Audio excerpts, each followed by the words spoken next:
Olá, meu nome é Andréa Schaefer e essa é uma aula de Sociologia. E o assunto hoje é capitalismo e a sua origem, que não se esgota hoje, que não dá para ficar só aqui, que a gente tem que ir lá buscar umas aulas de história, lá com o Digão e o Gabriel também. Tem que ficar bem atento, porque este é o sistema, né, que organiza a sociedade que nós vivemos hoje.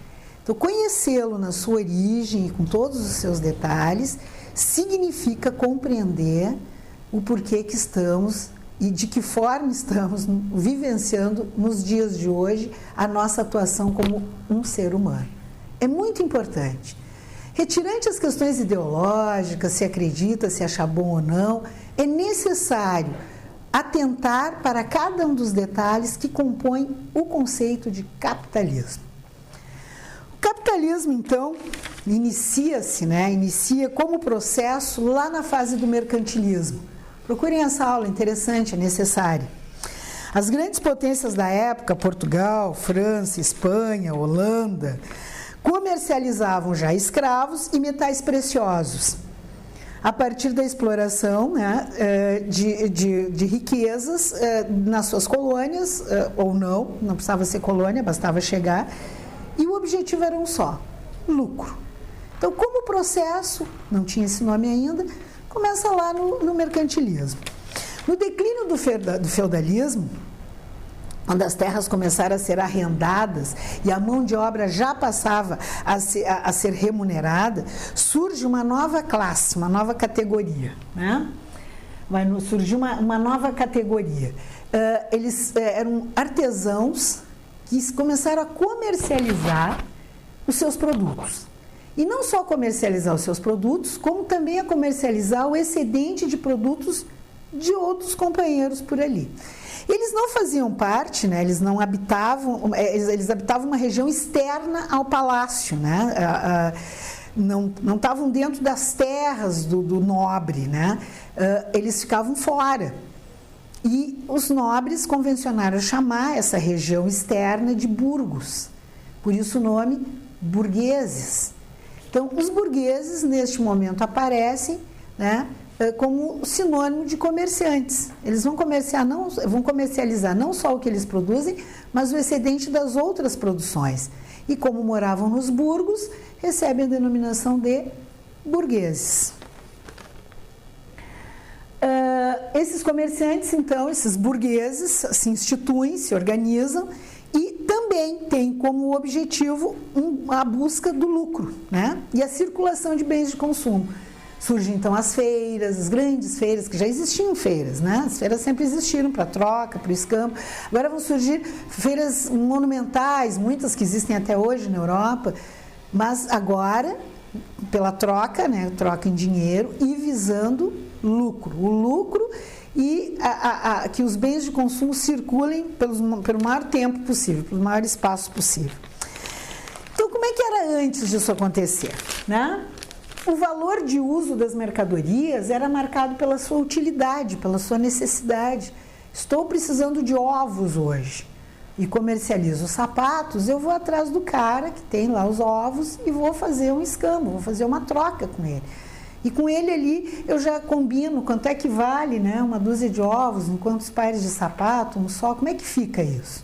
Isso era antes. Depois desse fenômeno, né, e até hoje, o valor de troca, né, vai ser determinado por quantias em dinheiro. Numericamente, passa a ter um valor. Um par de sapatos custa R$100. Não custa mais tantas dúzias de ovos. Eu já não posso negociar esse valor, tá lá, um descontinho, mas é R$100. Quem é que coloca esse preço final nesse momento? É o camarada, né, que faz que detém, né, o meio de produção, que são os burgueses, né? Hoje a gente chama de patrões, os industriais, os latifundiários, o cara que é o dono, do meio de como se produz aquilo. Ele pode não entender nada de plantação de laranja, mas ele é o dono da fazenda. Então ele tem esse poder. Ele pode não entender nada de como é que se confecciona um sapato, mas ele é o dono da fábrica de sapatos. E o trabalhador, então, o operário, então, que precisa agora transformar a sua força de trabalho em salário, se submete ou se adapta, né, em algumas questões. Aí existe a necessidade, eu preciso desse dinheiro agora, porque todas as coisas que eu preciso para sobreviver se trocam por dinheiro. Eu não sou mais o dono da minha produção, eu agora vendo, literalmente vendo a minha força de trabalho para quem detém, que são os patrões, né, os burgueses. A classe operária fica conhecida na época como os proletários, né, nós somos os operários, todos os assalariados eram proletários, e nós existimos até hoje. Essas duas classes continuam, patrões e empregados.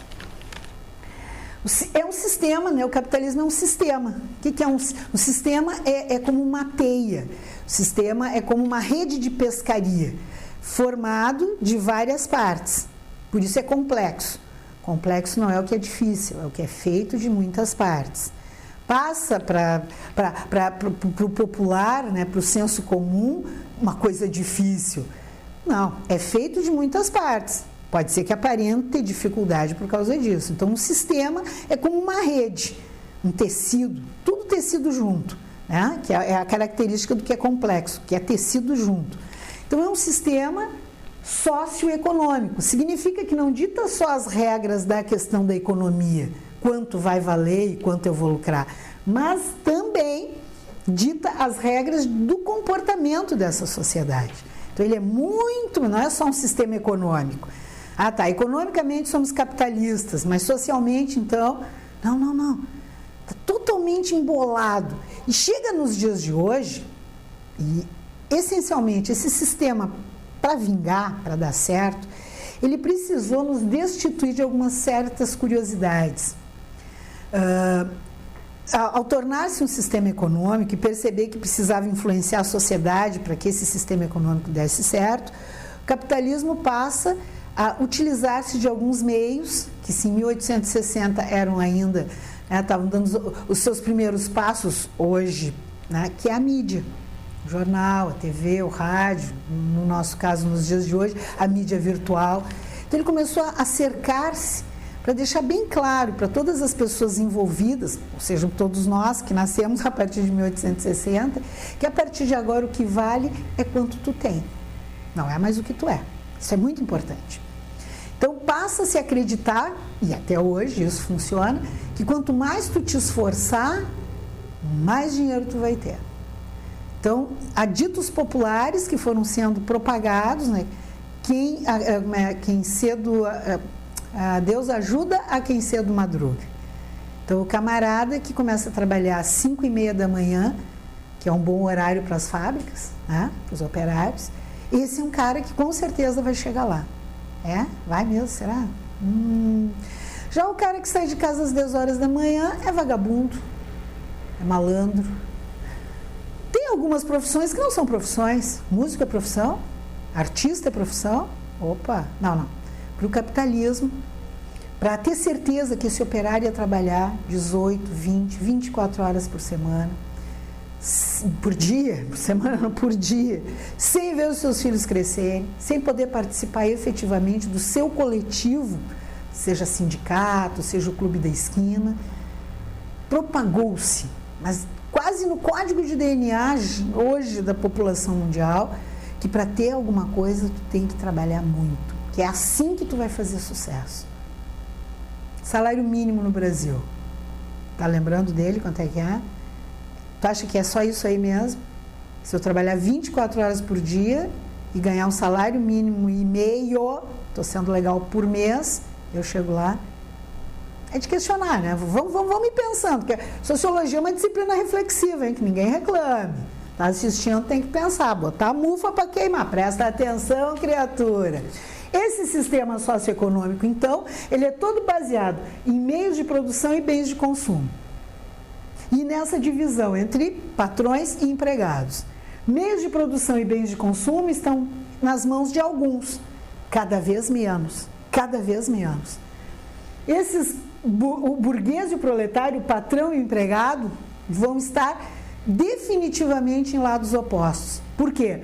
Porque é um sistema que é organizado para que haja lucro total. Para que esse lucro exista, necessariamente eu vou precisar explorar esse trabalhador. Se eu pagar a justa paga, o meu lucro diminui.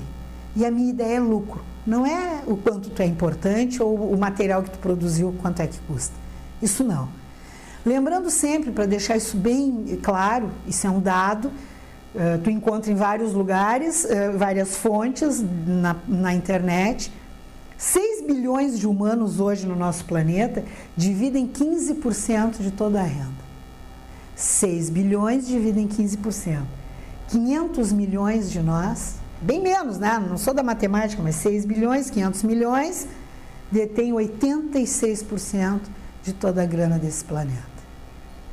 Isso é número, pega lá, IBGE, pega lá, DIEESE, vai atrás, posso estar dizendo besteira, vai lá depois e me conta. 6 bilhões dividem 15% da grana, 500 milhões ficam com 86% dela.